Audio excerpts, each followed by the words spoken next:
Hello everyone, I hope you're all having a lovely day here on December 3rd, if that is the day you're actually watching this video on. It's episode number 3 of ranking the highest charting Billboard songs of every year from 2000 and going forward. And 2002 is the year in which I have 20 songs in front of me that I'd like to talk about. You see the cover arts here down on the screen. And just as I glance over the songs that I want to talk about today, I just feel I fill myself with joy, really, because this is going to be a good one. There are so many good songs I find that charted very highly in 2002. And yeah, this is the top 20. In fact, it's actually not entirely correct that this is the top 20 because I have snuck in song number 21 in this video, which you can see at the very beginning here, which is really the reason because one of the songs that were on the list, or two of them I should say, were part 1 and part 2 of a song with the same title. Now these songs were different from each other, however I kind of grouped them together because I had similar thoughts on both of them, and mainly I guess the main reason is that I wanted a reason to talk about Without Me by Eminem, and I'm starting big today. I'm starting with the S tier for Without Me by Eminem, which I think could arguably be my favorite hip-hop song of all time due to its absolute mad amount of intense energy that it has. I get so easily hooked by this song from the very opening. I mean, even if you haven't heard this song in full, which I expect most people have, you've definitely heard the intro. It's an instant attention grabber that knows exactly how to just engage the audience and really make you pay attention as you listen to the song. Not only that, the song keeps flowing with some of the strongest rapping from Eminem I think that I've heard. I do think that every kind of bar throughout this song is just, it's packed with a fun kind of quirk to it. It's energetic, it's in your face, it's aggressive, assertive, and cocky in a very good way. I think that, you know, it's just a song that's really impossible to ignore, and when that hook hits, it hits really hard. And yeah, it's just irresistible for me. I get so much enjoyment out of this song. It's so high energy, so much fun, that I think it would be a crime for me to not put it in S tier, and the S tier category would certainly feel so empty without it. Yeah, I tried to be cheeky there. I probably, yeah, whatever. This entire list would feel empty without including Without Me here, and yeah, it's a given for me in the S tier truly. So yeah, banger, complete banger of a tune. Next up is My Sacrifice by Creed, who of course also appeared in the 2000 list, I think it was, with Higher. This is My Sacrifice, which is another song which is very, I mean, it's kind of similar to Higher. I think Creed has a very distinct sound that they don't deviate much from. This song feels a lot like a follow-up, but I do quite appreciate this one. I think that like, I don't think Creed is a very gritty band when it comes to alt-rock music, but this one has a little bit of grit in there with the distorted guitars that actually sound quite neat. I think towards the end it's actually elevated as well, which is a nice detail. I guess the song, like, at its core, the chords are simple, but the melody just kind of perfectly flows on top of it. They're placed perfectly to match just the flow of the track, and I guess I just like that kind of like the very sparse input of grit that I think the song actually has. Overall, I mean, the overarching tone of the track is very warm, but this balance is quite nice. And as usual with Creed, I suppose, both the vocals and the guitar work are quite compelling to me. So I do think this is enjoyable, albeit not very imaginative or out there, I suppose, but it's still a B tier kind of song for me. I think this one is stronger than Higher with that I talked about last time, because this one just kind of connects with me more. I do get a little bit more of a tangible feeling from this one, I suppose. So yeah, B tier for My Sacrifice there. As I move on to an artist that I praised quite a bit in the last video, I thought that Let Me Blow Ya Mind by Evie here, or Eve, I'm not sure how you want it to be pronounced. I do quite enjoy that song, and this is, I guess, the next song that I want to talk about from her, featuring Alicia Keys, who I praised a lot as well, and I will praise a lot continuously. This song is their collaboration. It's called Gangsta Lovin'. And unfortunately, I'm not clicking with this one as much as I did with either of their songs in the previous video. I think like this one didn't really ring a bell to me when I listened through the songs. I must have zoned out from it. If I've heard it before, I'm not sure if I have. But I mean, after giving it a few plays now, it still hasn't really given an impression on me, which is a bit underwhelming to me. I do think like the beat has a bit of an enjoyable tone to it. I can nod my head along to it. And there's really nothing inherently wrong with it all.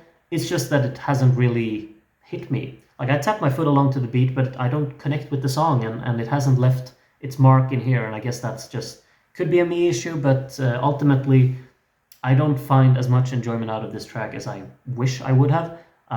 There are just many other songs I'd rather put on within this style of music than this one. So I'll place it in the D category because it does some things right, but I just don't really click with it personally, I suppose. It's not that intriguing to me, so D category for Gangsta Lovin' there. As I move on to, I guess, the elephant in the room, really. This is, I've written down all of the names here because I would get so confused if I hadn't.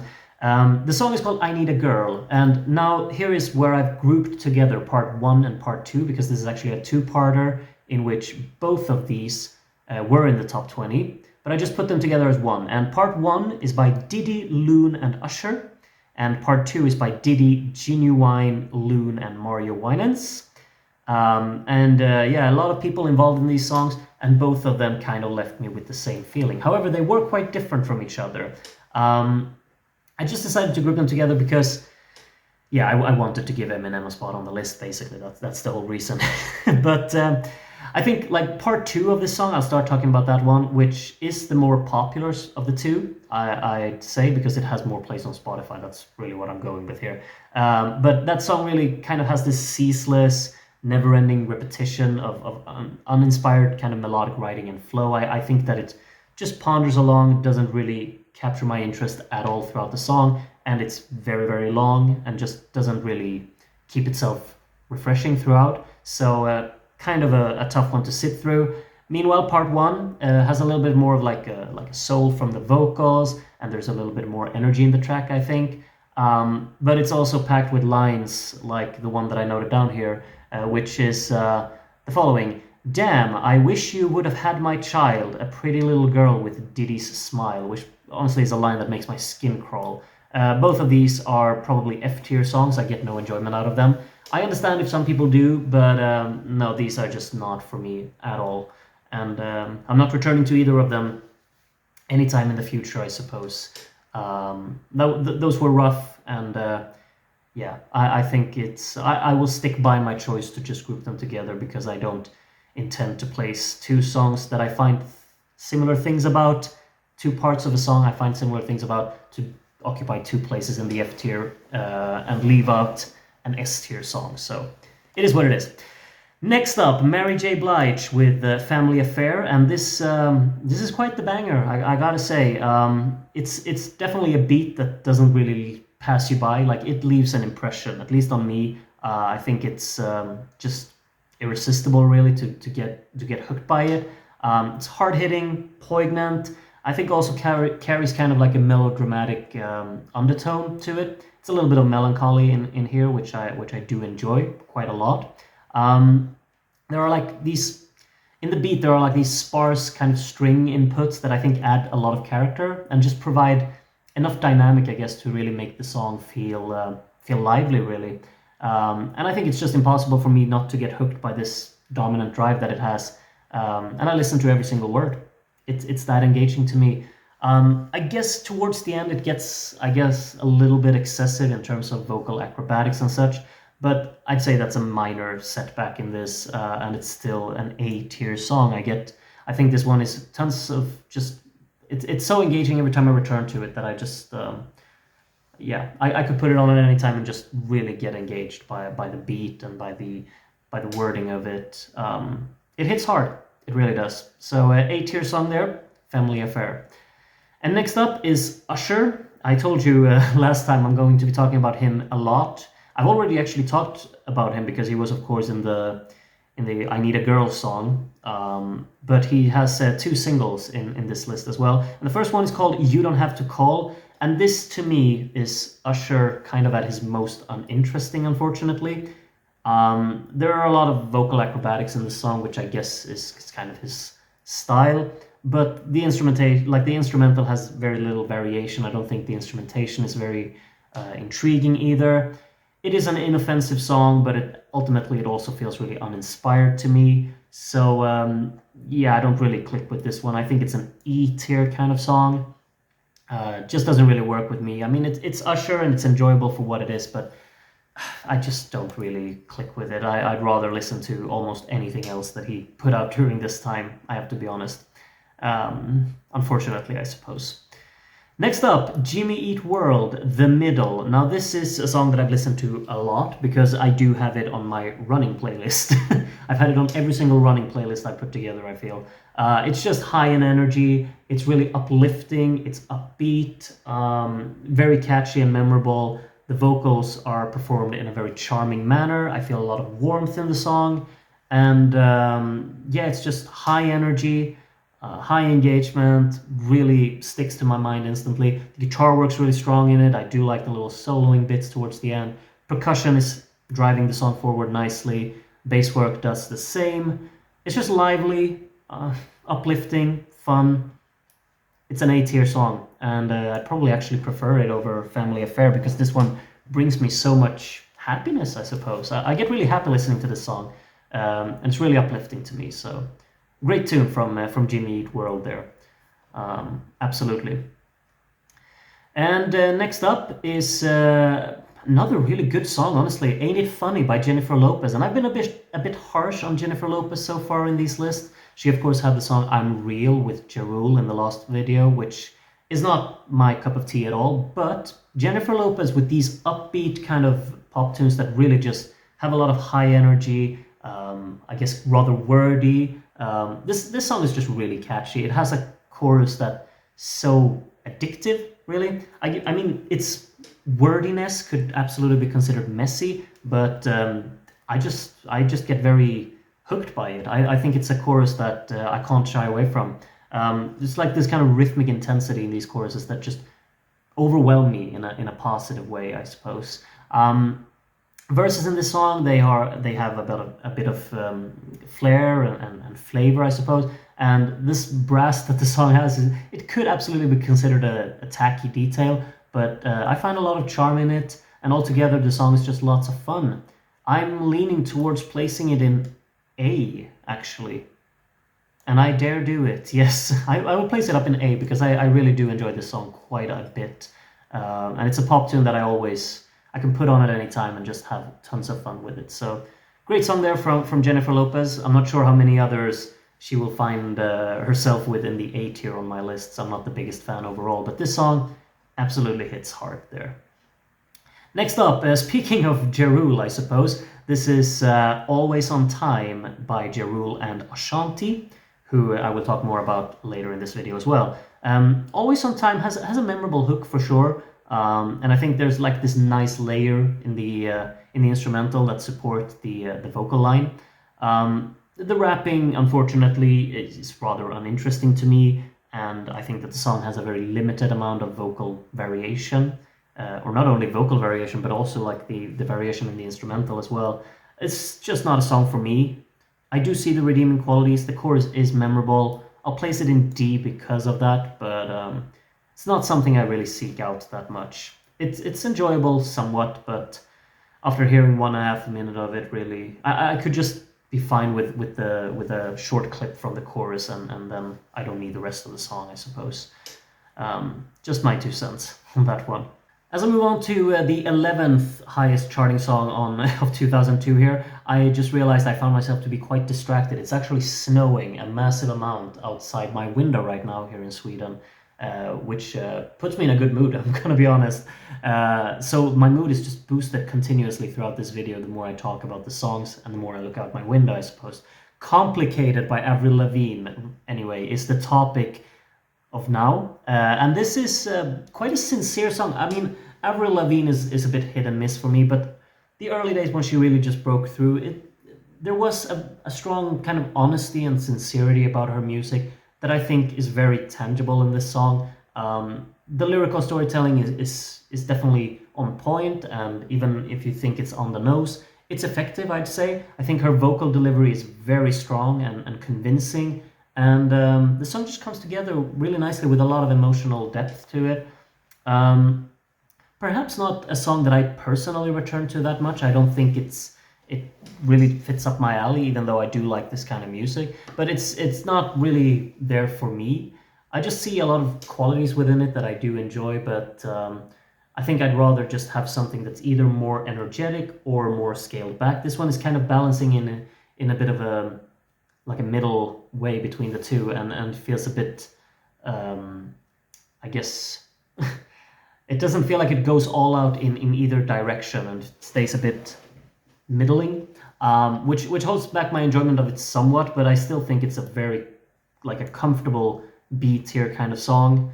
I think it's just really well written and has a good arrangement to it, and vocally it's very strong as well. So I'm placing it in the B tier, along with the next song actually, which was ranked number 10 on the year-end charts. This is Blurry by Puddle of Mud. I'll place it there instantly because I just know I will put it there. I think I'm not overly familiar with the rest of Puddle of Mud's discography. Of what I've heard, the rumor has it that it's not particularly strong. However, this song I find to be quite great. I think the opening with the harmonic guitar work is very intriguing, just sets the tone really nicely, and it leads quite effortlessly into a song that actually has a lot of depth and grit to it, I suppose. The choruses are catchy, they're hard hitting. I think the mixing really works in the song. The production is very strong. Vocally, it hits as well. I find a lot of enjoyment in it. It's a memorable song with a lot of drive and energy, and it's also quite dynamic in its progression because I think there are a lot of different sections that tie nicely together into each other. So strong B tier kind of song here. I'm leaning towards. It's closer to an 8 than a C, that's for sure. But I'll stick with B here. And next up, You Got It Bad by Usher. So Usher has another song here, and this is more up my alley when it comes to Usher, I have to say. It's quite a sweet tune, and it really gives us, I think, a lot of what makes Usher his most enjoyable, I suppose. The vocals sound really clean in this song, and the backing track's both soft and smooth and flows nicely throughout. There's nice kind of detailing with the guitar in this song, which I really think is very strong. I think after the second chorus or so, there comes in this guitar line. It's not very expansive or like impressive. It just fits perfectly with the vibe of the track, and it's the way it takes over, flows so naturally, and it's really enjoyable. It also gives the song a bunch of variation and makes the song not feel too dragged out and elongated. Instead, it feels somewhat purposeful, and yeah, I think just the way that they executed the whole progression of the track really works due to it. So I'm placing this in B. I'm placing it between Avril and Creed here. As you can see, the top categories are getting kind of stacked. I think we're in need of a C coming up here now. So What's Love by Fat Joe, Ja, and Ashanti here. That's the C song in this tier list, I suppose. At least one of them, if we get more coming up. The hook is really what saves the song for me. I think that it's a very sing-along friendly hook that's by Ashanti here, which is really just quite sweet and tender, I suppose. The song as a whole is quite an engaging foot tapper, I'd say. And the rap verses, I mean, they sound somewhat decisive and they have a nice flow on top of this beat. So I think it hits. It's not something that's really up my alley, but it's just decently put together and has an effective impact on me as a listener. So decent tune there from Fat Joe, Ja, and Ashanti. What's Love? Now next up, this is the big one. This is the big one. Linkin Park, In the End. I mean, really the song that made Linkin Park like, what is this? This is a bit of a new sound. It's very intriguing. It's very aggressive and dramatic. And oh my, does it hit hard. In the End is one of my favorite songs, like there is. I think everything flows so naturally within it. This static, kind of industrial electronica influence that it has combined with hard-hitting guitars, huge anthemic choruses. It's just the perfect blend of these two, I guess, approaches that it has. Mike Shinoda's rapping in the song is stunning. I think every line you can memorize quite easily because they're just hit that hard on top of this beat that it has. The chorus, I mean, Chester's vocals in this song are top tier. They hit really hard. You can really hear anguish and desperation and anger and a lot of clarity still within it. And the song just flows so naturally. It really has that melancholic tone throughout that I find so compelling. It's top of S tier. One of my favorite songs that exists, really, and I'm so happy that it's so famous as well. Of course, I find it to be absolutely brilliant and might just be my favorite Linkin Park track that there is. Even though that could be a very predictable answer, but the song is just that great. So yeah, in the end, clear S tier song. And should it get some company here? I mean, I already have two songs in the S tier category, but 1,000 Miles by Vanessa Carlton might be the sweetest pop tune I've ever heard in my life. It's brilliant, truly. It's kind of a shame that she's known as a one-hit wonder. I don't know much about her music other than this, but oh my, how purposeful is this song? It goes all out with its approach and never holds back, and it feels so sincere that I just get so heartwarmed by it. The piano work is immense, really. I mean, it's such a creatively crafted piano work that's so intense, energetic throughout the song, while still having a very uplifting and kind of romantic feel to it. I think the vocal performance is really the key part that sounds so sincere in it. The lyrical storytelling works. Those strings that they use, this kind of staccato bounce in them, just a brilliant dynamic contrast in the soundstage that adds energy and I guess bounce to the song. It's so uplifting, it's so sweet, heartwarming. I can't see myself not putting it in S tier because I think it's just brilliant. What a tune. Absolutely. That's my 2 cents on it anyway. And I'll keep being positive here. The Calling, Wherever You Will Go. I know a lot of people could consider this to be a very predictable song, but I mean, it's so accessible. It's really like they knew what they were doing with this song. They knew they had a killer chorus that just sticks to people's heads. They knew just how to scale back the instrumental, but still keep it somewhat energetic and forceful and really carry some drive from the guitars in this.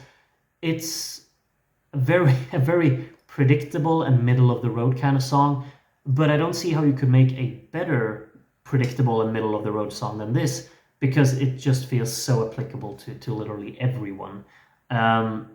It's a chorus that just sticks. The vocal performance I find to be very convincing in this track. I think the mixing is stunning. The song flows very naturally, and really what it comes down to is just that brilliant melody that it has. It's an A tier song. I'm placing it below the middle because the middle is so uplifting, but still definitely A tier for me. Next up, Nelly. Nelly has two songs here, as you can see, and the first one is Dilemma. And Dilemma is sweet. It's a sweet tune, I gotta say. The chorus is quite lovely. It hits just right. Nelly's verses in this song are quite smooth and enjoyable. I wouldn't say particularly that this song grabs me, but it is quite neat and all around just well put together. I wouldn't really say that I really return to it that often, but I understand the people who do. I can understand the appeal of it, absolutely. I'm placing it personally top of C tier.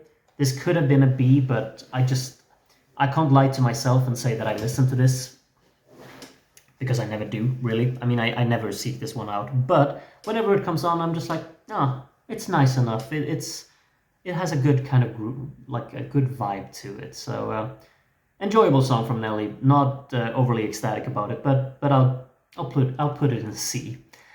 I will not be putting Hot in Here by Nelly in C, because this is, I mean, it's not my music, that simple as that. I do understand, like, this song obviously has a very instantly recognizable beat, and the hook I mean, the hook is catchy. I understand the appeal, but it's just not my cup of tea, I suppose. I find the song to be quite monotonous. It doesn't really fit my liking in that regard, and the energy of it feels a bit on too much on the laid back side. Even though the hook is catchy, I just don't connect with it. I think this is an E tier song. Really, I get no enjoyment out of it. Even though I get that people would find it fun to dance to or to sing along to, but it's not for me. Simple as that. And next up is Foolish by Ashanti. And I'm not really sure. Like, I have no memory. Every time I listen to this song, I just feel like it passes me by. I think it has a little bit of like an iconic piano line in this track. And vocally, I think Ashanti adds some flavor to this song that's desperately needed. But instrumentally, I find this song to sound quite uninspired. And yeah, it's overall like the progression of it as well. Once you've heard the first minute of the song, it feels like you've heard all of it, and that minute isn't really sticking to me, and it's not sticking anymore. Like even like it's not sticking more after hearing it for however long it is, if it's 3 or 4 minutes. I just feel like it's just going on. Feels very pedestrian to me.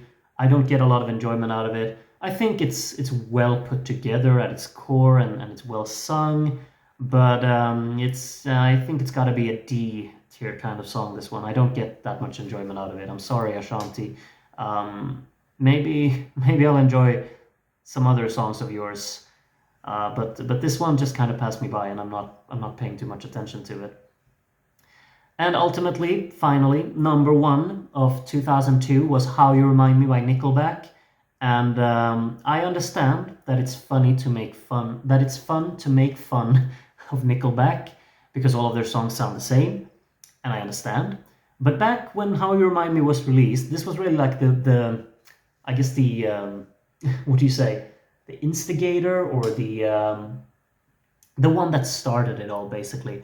I mean, How You Remind Me is a very accessible pop rock tune, strong guitar work, fun vocals, really like just effectively arranged. And I get why they went with this as their successful template to create a lot of other songs. I know that there will be songs in the future that appear on these lists that sound a lot like How You Remind Me. But How You Remind Me is numero uno, the first one, and it hits hard. It's very fun to listen to. I get so much enjoyment out of it. I think it's just very effectively written, so engaging, has a lot of drive in it. I think the guitar work in particular is tons of fun in its variation. The acoustic guitar kicking the song off. I also like how the song just starts right from the get-go with vocals and acoustic guitar, and then builds gradually into this very, very engaging chorus that really uses rhythmic hits in an effective manner, and it's just really catchy. I mean, like that combination as well, how it transitions into bringing in these distorted electric guitars, and the drumming is strong. I do think that the progression of the track is really well flowing, and everything comes together so nicely. It's an A tier song. It's probably even top of A tier because I think the song is that much. I mean, the song is just that fun for me to listen to personally. And that's the tier list for 2002. And this is, just like I said early on, what a year. There are so many great songs from this year, I think. Particularly, I mean, I have 3 songs in my S tier category. I don't think that will ever repeat itself throughout this series, but I guess we'll find out as we go along with the other years. But and then 5 more songs in the A tier and 4 songs in the B tier. That's more than half of the list in the top 3 tiers. And I stand by every single word. If I were to be generous, I'd probably move Dilemma up a tier. I could possibly move up. No, I'm not gonna go excessive here, but yeah, it's what a great year. Honestly, I think this is a year that really stands out among the others, and I've enjoyed immensely returning to all of these songs in the past few days. So please let me know what you think of these songs. Have I got something completely wrong? Am I way too generous on Nickelback? Probably some of you think that. Am I way too harsh on maybe Nelly or Ashanti or Ja Rule or whoever? Maybe. But I can't lie to myself. This is my preference of the songs released in 2002, and you're free to share yours in the comments below. I'd look forward to really reading what you think of these songs if you want to share. Hope to see you again tomorrow, of course.